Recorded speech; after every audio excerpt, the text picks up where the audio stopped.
Okay, so in this video we'll be taking a look at some of the additional points in the chapter of epidemiology. कुछ हमने additional points भी cover करने हैं जो हमने पहले topics से नहीं cover किए।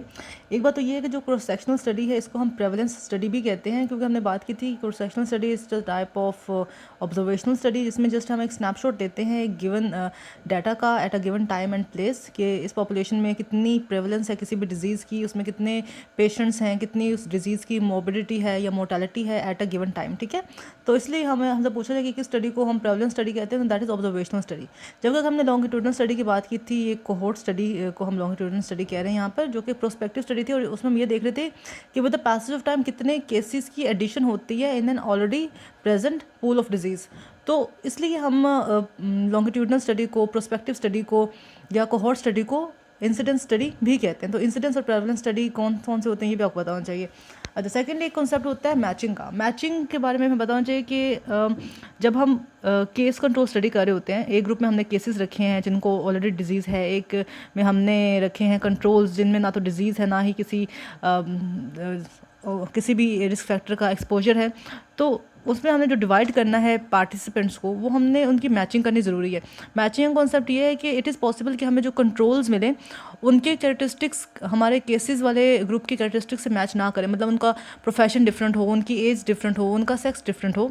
तो उस केस में हमने ना एटलीस्ट को एक ऐसा कैरेक्टरिस्टिक लाजमी रखना है जो कि केसेस और कंट्रोल में सेम हो। फॉर एग्जाम्पल, या तो वो सब एक ही एज ग्रुप से बिलोंग करते हों, या फिर सबका जेंडर सेम हो, या फिर सबका ऑक्यूपेशन सेम हो। एटलीस्ट कोई ऐसी चीज़ ज़रूर सेम हो जो हमारे रिजल्ट्स को अफेक्ट कर रही है, ठीक है, जो हमारे रिजल्ट का एक वेरिएबल है। लाइक अगर स्मोकिंग से हम उसका रिलेशन देख रहे हैं लंग कैंसर का, तो जो एज ग्रुप स्मोकर्स का हम ले रहे हैं वही हमें एज ग्रुप नॉन स्मोकर्स का भी लेना है, ताकि हम ये देखेंगे इस पर्टिकुलर एज ग्रुप में कितने इंसिडेंस है उस डिजीज़ की, इस तरह से, ठीक है। तो उसमें ये लिखा है मैचिंग के कॉन्सेप्ट में कि द कंट्रोल्स में differ from cases and number of factors like age, sex, occupation and social status. An important consideration is to ensure comparability between cases and control, comparability हो। This involves what is non age matching. Matching is defined as the process by which we select controls in such a way that they are similar to cases with regard to certain pertinent selected variables, ठीक है।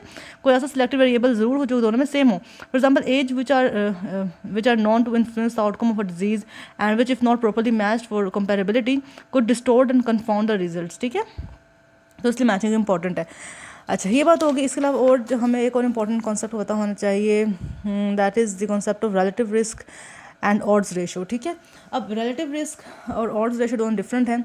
एक बात पता होना चाहिए आपको कि odds ratio is also called as relevant risk. Relevant risk को हम ऑड्स रेशो कहते हैं। रिलेटिव रिस्क और रेलिवेंट रिस्क दोनों डिफरेंट हैं, ठीक है। ये आपने बात माइंड में रखनी है। इसके अलावा हम रिलेटिव रिस्क को रिस्क रेशो भी कहते हैं और ऑड्स रेशो को हम क्रॉस प्रोडक्ट रेशो भी कहते हैं। अब दोनों ये जो फॉर्मूलाज हैं ना, दोनों ही ये जो टर्म्स हैं, these are use to define the degree of association between two variables, ठीक है। दो वेरिएबल्स में कोई जो डिग्री ऑफ एसोसिएशन है उसको हम डिटर्मिन करने के लिए यूज़ करते हैं। Relative risk is actually a direct measure of the degree of association between two variables and odds ratio is an indirect measure of the strength और degree of association between risk factor and the outcome, ठीक है। जो indirect major है वो odds ratio है, जो direct major है between strength of association of the strength of association between risk factor and outcome, वो रिलेटिव रिस्क है। और मोस्टली हमें ना एग्जाम में ऑड्स रेशो या रेलिवेंट रिस्क या क्रॉस प्रोडक्ट रेशो डिटर्मिन करने के लिए आती है, ठीक है।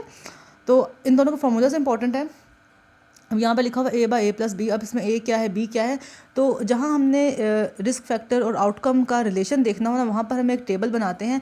No, this is not 2x2 contingency table. आपने इसको कंफ्यूज नहीं करना विद 2x2 कॉन्टिजेंसी टेबल। जहाँ हम 2x2 कॉन्टिजेंसी टेबल बनाएंगे वो मैं आपको दिखाती हूँ, that is totally different from this one. और वो टेबल हम तब बना रहे होते हैं जब हम किसी स्क्रीनिंग टेस्ट को इन्वॉल्व करते हैं, जब हम किसी डिजीज़ की वो हम मोस्टली ना जो 2x2 कॉन्टिजेंसी टेबल है वो मोस्टली हम बनाते हैं कोहोर्ट स्टडी में, जिसमें हम रिस्क फैक्टर की बेस पे जो डिजीज़ आ रही है उसको देखते हैं, ठीक है। और उसमें हम फिर स्क्रीनिंग करते हैं, फिर हमने ट्रू नेगेटिव, फॉल्स नेगेटिव वो कैलकुलेट करने होते हैं। वो that is totally something different, ठीक है। लेकिन जो ऑड्स रेशो और जो रिलेटिव रिस्क कैलकुलेट करने के लिए हमने टेबल बनाना है, दैट इज़ दिस वन। इसमें हम ये देखते हैं कि एक्सपोजर किस ग्रुप में था, किस ग्रुप में एक्सपोजर नहीं था, किस ग्रुप में डिजीज़ अकर हुई और किस ग्रुप में डिजीज़ अकर नहीं हुई, ठीक है। तो ये आउटकम का रिलेशन है with the risk factor exposure, ठीक है। तो इसकी वजह से हम इसको ABCD से लेबल करते हैं। और ऑड्स रेशो फॉर्मूला होता है AD/BC, AD bye B C, ये फॉर्मूला है ऑड्स रेशो का।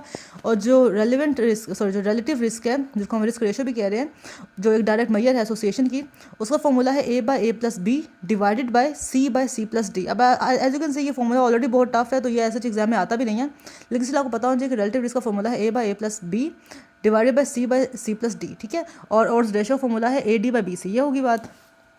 अच्छा, इसके अलावा और जो इम्पोर्टेंट एक बात होती है, अगेन ये ऑड्स रेशो का ये फॉर्मूला है, और ये ऑड्स रेशो का फॉर्मूला है, ये वाला लिखा हुआ है, ये रिलेटिव रिस्क का, ये रिस्क रेशो का फॉर्मूला है। और इसमें जो हम कह रहे हैं ना कि A by A plus B divide by C plus D formula है, ये दरअसल एक रेशो होती है, रिलेटिव रिस्क और रिस्क रेशो एक रेशो होती है between the incidence of disease among exposed divided by incidence of disease among non exposed, ठीक है। कि जो एक्सपोज्ड इंडिविजुअल रिस्क फैक्टर उनमें डिजीज की इंसिडेंस क्या है, और जो non expose to that particular risk factor उनमें डिजीज़ की इंसिडेंस क्या है, इसको हम रिस्क रेशो कहते हैं, ठीक है। और इसका जो आंसर आता है इस रेशो का, अगर वो इक्वल टू 1 आए तो मतलब कि कोई एसोसिएशन नहीं एग्जिस्ट करती, मतलब कि रिस्क फैक्टर में उस डिजीज़ में कोई एसोसिएशन नहीं है, वो रिस्क फैक्टर है ही नहीं उस डिजीज़ का, ठीक है। अगर ये रेशो मोर देन 1 है, मतलब कि पॉजिटिव एसोसिएटेड है, like risk factor is causing lung cancer, sorry smoking is causing lung cancer, तो डायरेक्ट एसोसिएशन है या एक पॉजिटिव एसोसिएशन है। देन वी हैव अगर इस आर की रिलेटिव रिस्क की वैल्यू लेस देन 1 आ जाए, तब हम उसे कहते हैं कि नेगेटिव एसोसिएशन है, कि exercise is negatively associated to coronary heart disease, तो वहाँ पर नेगेटिव एसोसिएशन आती है, ठीक है। तो ये रिलेटिव रिस्क की एक हमने बात कर ली। देन एट्रीब्यूटेबल रिस्क भी होता है, उसका भी यही है कि अगर उसकी वैल्यू मोर देन 1 आए तो मतलब सॉरी मोर देन 0 आए तो मतलब पॉजिटिव एसोसिएशन है, लेस देन 0 आए तो नेगेटिव एसोसिएशन है। यहाँ पर हमने बात की थी इक्वल टू 1 की, ठीक है, जबकि एट्रीब्यूटेबल रिस्क में हम इक्वल टू 0 लेते हैं, तो ये आपने बात याद रखनी है। And this is different than the risk ratio, क्योंकि ये दरअसल रिस्क का डिफरेंस है कि incidence of disease rate among expose minus the incidence of disease rate among non expose, तो ये डिफरेंस है। इसका फॉर्मूला याद करने की जरूरत नहीं, आप कंफ्यूज होंगे उल्टा, और बस ये बताना चाहिए कि जो एट्रीब्यूटेबल रिस्क है उसका हमने इक्वल लेना है 0, अगर 0 होगा तो मतलब कोई एसोसिएशन नहीं है, मोर देन 0 है तो पॉजिटिव एसोसिएशन है, मोर देन लेस देन 0 है तो नेगेटिव एसोसिएशन, ये एट्रीब्यूटेबल रिस्क की बात है। और जो हमने रिस्क रेशो की बात की थी उसमें हमने 1 को लिया था, अगर इक्वल टू 1 है मतलब कोई एसोसिएशन नहीं है, अगर मोर देन 1 है तो पॉजिटिव है, लेस देन 1 है तो नेगेटिव एसोसिएशन है, ठीक है। देन कॉन्सेप्ट आता है हमारे एट्रिशन का। एट्रिशन का कॉन्सेप्ट मोस्टली हम रैंडमाइज कंट्रोल ट्रायल्स में देखते हैं या एक्सपेरिमेंटल स्टडीज़ में देखते हैं, कोहोर्ट स्टडी में भी देख सकते हैं। एट्रिशन का ये कॉन्सेप्ट है कि जब हम फॉलो अप ना कर सकें पार्टिसिपेंट्स का due to death of participants, loss of interest of participants, मतलब वो खुद को विड्रॉ कराना चाहें स्टडी से या माइग्रेट कर जाएँ किसी और कंट्री में, किसी और सिटी में, या उनको उस हमारी स्टडी से इनटॉलरेबल एडवर्स इफेक्ट्स आने लग जाए, तो that is called as the concept of attrition, कि हमारी स्टडी वीक हो रही है, हमारे जो पार्टिसिपेंट्स हैं वो लूज हो रहे हैं क्योंकि we are not able to follow up, ठीक है। The failure of follow up और the loss of follow up of participants due to death, loss of interest, migration और intolerable adverse effects is called as attrition. हमें attrition का भी concept पता होना चाहिए, ठीक है। अच्छा, और जो इससे रिलेटेड इंपॉर्टेंट कॉन्सेप्ट है जो हम कर सकते हैं, बाकी सब तो हम पढ़ ही चुके हैं, let me find something new. ओ हाँ, कन्फाउंडिंग का कॉन्सेप्ट बहुत इंपॉर्टेंट है। इसका थोड़ा बहुत मैंने आपको आइडिया पहले दिया हुआ है कि जब दो फैक्टर्स के दरमियान कोई डायरेक्ट एसोसिएशन ना हो लेकिन एक तीसरा फैक्टर हो जो हमें कंफ्यूज कर रहा हो। अब इसमें होता ही है कि एक मेन रिस्क फैक्टर होता है, एक एडिशनल रिस्क फैक्टर होता है। अब दोनों एक टाइम में प्रेजेंट होते हैं तो दोनों की प्रेजेंस में डिजीज़ हो रही होती है, तो हमें समझ नहीं आ रहा होता कि रिस्क फैक्टर 1 उस डिजीज़ की कॉज है या रिस्क फैक्टर 2 उस डिजीज़ की कॉज है। तो ये सेकेंड रिस्क फैक्टर जो कि हमारे रिजल्ट्स को कंफाउंड करे या हमें कंफ्यूज करे कि रिस्क फैक्टर का कोई एसोसिएशन थी या नहीं थी तो कितनी थी, नहीं थी तो कितनी नहीं थी, तो इसको हम कहते हैं कंफाउंडर, ठीक है। Confounder is a variable associated with the disease and exposure, दोनों के साथ वो एसोसिएटेड होता है, and is distributed unequally among study and the control groups and it distorts the results of the study, ठीक है। अभी जो कंफाउंडर वेरिएबल होगा ना, ये हमारे केसेस वाले ग्रुप में भी होगा, कंट्रोल वाले ग्रुप में भी होगा, ये एक्सपोजर के साथ भी हमें नजर आएगा, हमें डिजीज़ के साथ नजर आएगा, लेकिन इसकी कोई ऐसे डायरेक्ट एसोसिएशन होगी नहीं, ठीक है। और ये हमें कंफ्यूज कर होगा। और जो कंफाउंडर्स होते हैं उसमें एज आती है, सोशियो इकोनॉमिक स्टेटस आता है, क्योंकि वो इटसेल्फ कॉज तो नहीं होंगे लेकिन हमारे रिजल्ट्स पर ना असरअंदाज हो रहे होंगे, ठीक है, डिस्टॉर्ट कर रहे होंगे हमारे रिजल्ट को, और ये अनइक्वली डिस्ट्रीब्यूट हुए होते हैं among the study groups and the control groups, ठीक है। अच्छा, तो इसकी एग्जांपल बस यही है कि study found that alcohol consumption is associated with lung cancer, लेकिन जो लोग अल्कोहल कंज्यूम कर रहे थे साथ में स्मोकिंग भी कर रहे थे, तो हमें समझ नहीं आ रहा था कि स्मोकिंग है उसका कि मतलब चूंकि वो स्मोकिंग भी कर रहे थे साथ में, तो हम फिर खाली अल्कोहल को तो रिस्क फैक्टर नहीं कह सकते ना, या तो खाली अल्कोहल वो कंज्यूम कर रहे हैं तो हम कह सकते हैं alcohol is associated with lung cancer, लेकिन वो अल्कोहल के साथ साथ स्मोकिंग भी करते, फिर स्मोकिंग बन गया हमारा कंफाउंडिंग वेरिएबल, ठीक है, इस तरह से। तो इसके इफेक्ट्स ये आते हैं कि या तो ऑब्जर्व्ड एसोसिएशन है लेकिन एक्चुअल में कोई रियल एसोसिएशन नहीं, इसको हम कहते हैं स्पूरियस एसोसिएशन, कि हमें लग रहा है कि एसोसिएशन लेकिन असल में एसोसिएशन नहीं है।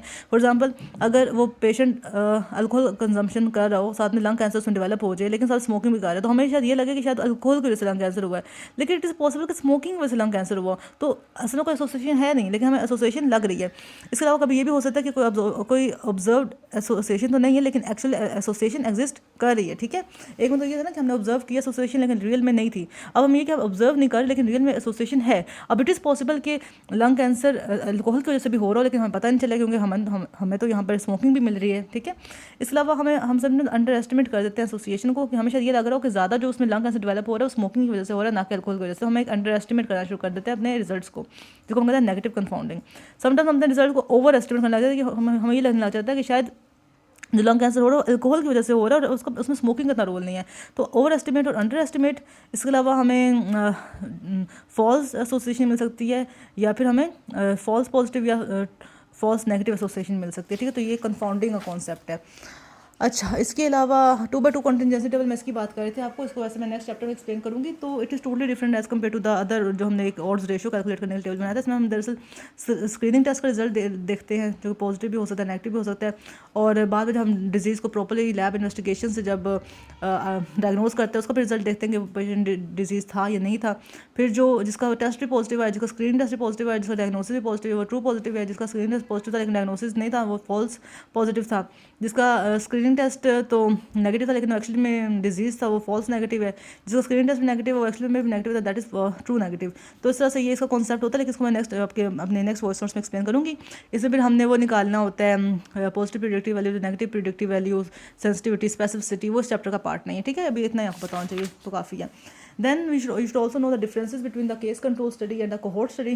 ये हम खैर सेपरेटली तो पढ़ चुके हैं, इनके हम इकट्ठे डिफरेंसेस भी कर लेते हैं। इनके 10 इंपॉर्टेंट डिफरेंसेस और एग्जाम में आ सकते हैं, डेफिनेटली इंपॉर्टेंट है। केस कंट्रोल स्टडी जिसको हम रिट्रोस्पेक्टिव स्टडी भी कहते हैं, कोहोर्ट स्टडी जिसको हम प्रोस्पेक्टिव स्टडी भी कहते हैं।